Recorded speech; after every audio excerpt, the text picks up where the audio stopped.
গত ১ জুন থেকে ৩০ জুন পর্যন্ত মালদায় বর্ষার বৃষ্টি হয়েছে মোট ২০৩ মিলিমিটার। আগামী দিনেও এবছর মালদায় বর্ষার ভালো বৃষ্টির সম্ভাবনা রয়েছে। হালকা থেকে মাঝারি বৃষ্টিপাতের সম্ভাবনা রয়েছে আগামী ৩ দিন। তবে বৃষ্টি হলেও বাতাসে আপেক্ষিক আর্দ্রতা বেশি থাকার কারণে অনুভূত হবে গরম। সোমবার এমনটাই জানালেন মালদা হাওয়া অফিসের অধিকর্তা তপন কুমার দাস। একটা লো প্রেশার এরিয়া তৈরি হয়েছে নর্থ ওয়েস্ট বে অফ বেঙ্গলের উপর। এই লো প্রেশার এরিয়া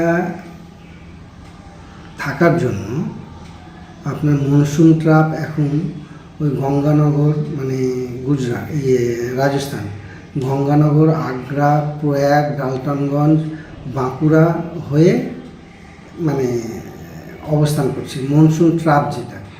এবং এই মনসুন ট্রাপটা সাউদার্লি মানে সাউদার্লি হেলে আছে, টিল্ট মানে সাউদার্লি টিল্ট হয়ে আছে। আর সাউদার্লি মনসুন ট্রাপ টিল্ট থাকা মানে ভালো বর্ষার সম্ভাবনা। তো আমরা আশা করছি এই লো প্রেশারের জন্য আগামী 3 দিন আমরা light to moderate thunderstorm with rain পাব। থ্যালাসেমিয়া নির্ণয় এবং স্বাস্থ্য বিষয়ক এক সচেতনতা শিবির হয়ে গেল মালদার গাজল কলেজে। স্টুডেন্টস হেলথ হোম কমিটি এবং সেন্ট্রাল ডায়াগনস্টিক সেন্টার গাজলের উদ্যোগে এদিন এই শিবির অনুষ্ঠিত হয়। গাজল কলেজের গীতাঞ্জলি সেমিনার কক্ষে আয়োজিত এই শিবিরে গাজল ডক্টরস ফোরামের সদস্যরা চিকিৎসা পরিষেবা প্রদান করেন। কলেজ ছাত্রছাত্রীদের স্বাস্থ্য বিষয়ে সচেতন করেন তারা। সেই সঙ্গে ছাত্রছাত্রীদের বিনামূল্যে থ্যালাসেমিয়া নির্ণয়ের জন্য রক্ত পরীক্ষা করা হয়।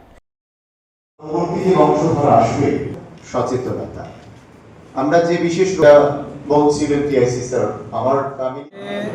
গাজল কলেজ এবং ডক্টর তহিদুল ইসলাম স্যারের উদ্যোগে আমরা একটা থ্যালাসেমিয়া টেস্টিং যে ক্যাম্প আমরা করেছি। সেখানে 15 জন মেয়ে এবং 15 জন ছেলে তাদের রক্ত পরীক্ষা করা।